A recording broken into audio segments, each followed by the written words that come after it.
भाग 3 तुर्क और मुस्लिम आक्रमण, बौद्ध धर्म पर प्रभाव।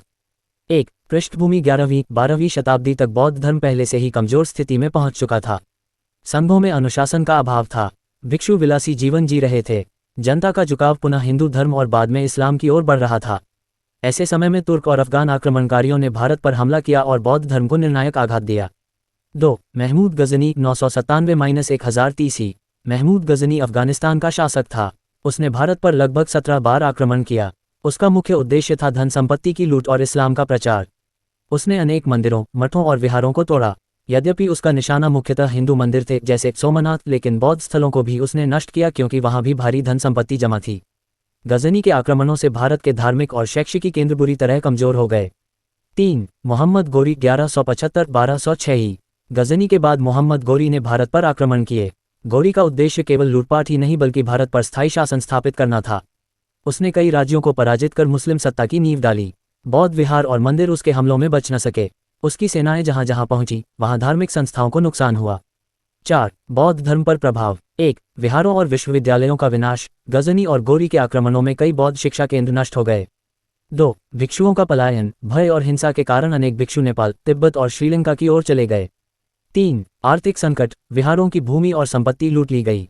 शिक्षा और साधना के लिए आवश्यक साधन समाप्त हो गए। 4. इस्लामी शासन की स्थापना। धीरे धीरे दिल्ली सल्तनत की स्थापना हुई जिसने बौद्ध धर्म को कोई विशेष संरक्षण नहीं दिया। 5. धार्मिक और राजनीतिक कारण। मुस्लिम आक्रमणकारी मूर्ति पूजा को अस्वीकार करते थे, इसलिए वे बौद्ध और हिंदू दोनों धर्मस्थलों को तोड़ते थे। बौद्ध धर्म उस समय राजनीतिक रूप से असुरक्षित था क्योंकि उसे कोई बड़ा शासक संरक्षण नहीं दे रहा था। इस कारण आक्रमणकारियों के लिए विहार और विश्वविद्यालय आसान लक्ष्य बन गए। 6. परिणाम। गजनी और गोरी के हमलों ने भारत में बौद्ध धर्म को गहरी चोट दी, लेकिन अभी तक बौद्ध धर्म पूरी तरह समाप्त नहीं हुआ था। निर्णायक प्रहार तो आगे 1193 ईस्वी में बख्तियार खिलजी के आक्रमण से हुआ। 7. निष्कर्ष। तुर्क और मुस्लिम आक्रमणों का मुख्य उद्देश्य था सत्ता और संपत्ति। इन आक्रमणों से बौद्ध धर्म की जड़ें और कमजोर हो गईं। जहां गजनी और गोरी ने लूट और विनाश किया, वहीं उनके बाद के शासकों ने स्थायी शासन स्थापित किया। इस पूरी प्रक्रिया में बौद्ध धर्म का भारत से लोप होना लगभग निश्चित हो गया।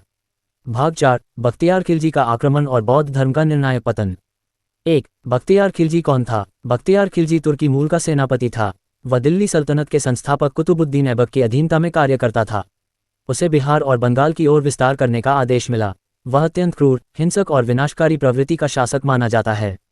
2. नालंदा विश्वविद्यालय पर आक्रमण 1193। 2. नालंदा विश्वविद्यालय पर आक्रमण 1193।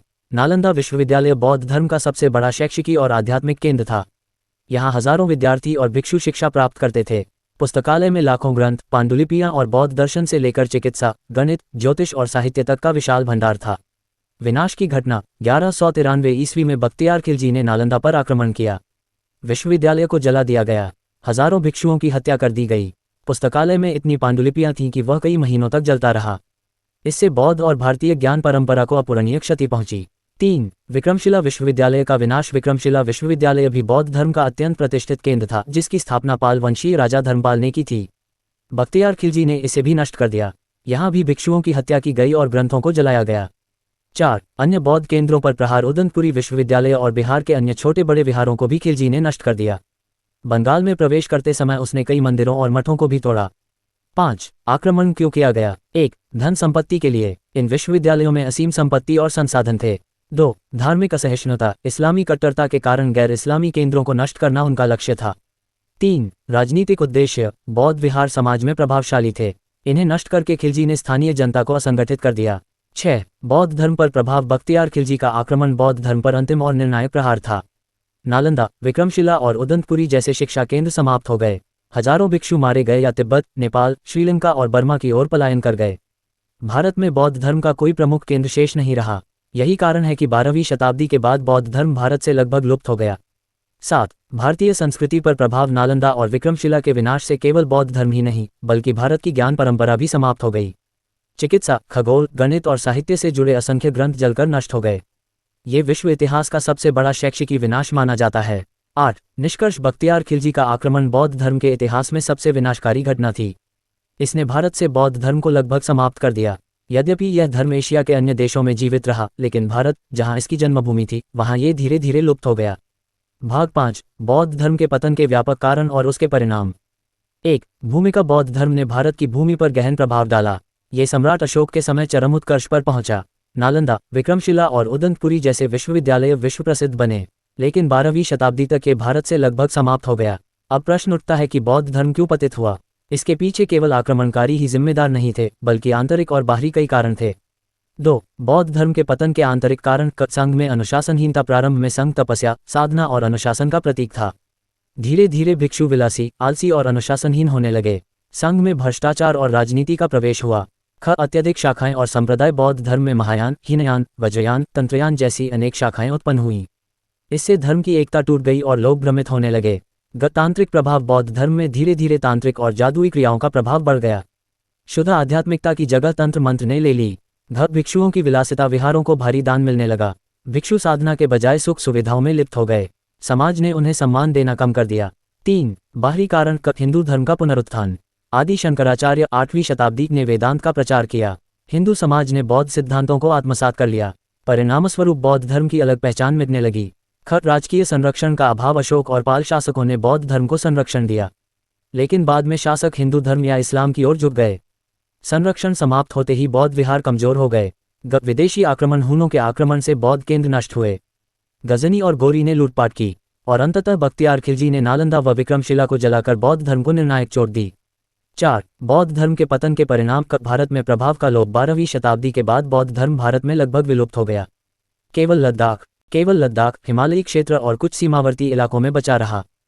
विदेशों में प्रसार। भारत से पलायन करने वाले भिक्षु नेपाल, तिब्बत, श्रीलंका, बर्मा, थाईलैंड, चीन और जापान पहुंचे। वहां बौद्ध धर्म ने नए रूपों में विकास किया। भारतीय संस्कृति पर असर। नालंदा, विक्रमशिला आदि के विनाश से ज्ञान और शिक्षा की महान परंपरा टूट गई।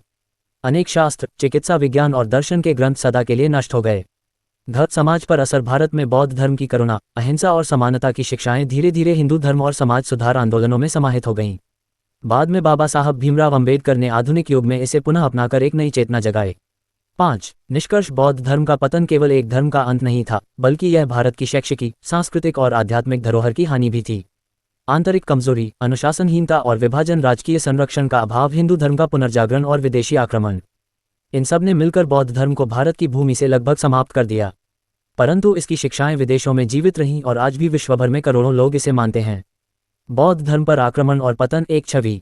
1. उत्थान। 6वीं शताब्दी ईसा पूर्व, 3वीं शताब्दी ईसा पूर्व, महात्मा बुद्ध का जन्म और उपदेश। अशोक द्वारा संरक्षण। बौद्ध धर्म का स्वर्ण युग। नालंदा, विक्रमशिला जैसे विश्वविद्यालयों की स्थापना। 2. आंतरिक कमजोरी। संघ में अनुशासनहीनता, भिक्षुओं की विलासिता, संप्रदायों में बंटवारा, महायान, हीनयान, वज्रयान, तांत्रिक प्रवृत्तियों का बढ़ना। 3. बाहरी चुनौतियां। हिंदू धर्म का पुनरुत्थान, शंकराचार्य का प्रभाव, राजकीय संरक्षण का अंत, हुनों, गजनी और गोरी जैसे आक्रमणकारियों की लूटपाट। 4. निर्णायक आघात। 1193 बख्तियार खिलजी का नालंदा, विक्रमशिला और उदंतपुरी पर आक्रमण, हजारों भिक्षुओं की हत्या, पुस्तकालयों का दहन, महीनों तक पांडुलिपियां जलती रहीं। बौद्ध धर्म का भारत से लगभग लोप। 5. परिणाम। भारत में बौद्ध धर्म समाप्त, केवल सीमांत क्षेत्रों लद्दाख, हिमालय में बचा। विदेशों में नेपाल, तिब्बत, श्रीलंका, थाईलैंड, चीन, जापान बौद्ध धर्म का प्रसार। भारतीय संस्कृति को अपूरणीय क्षति।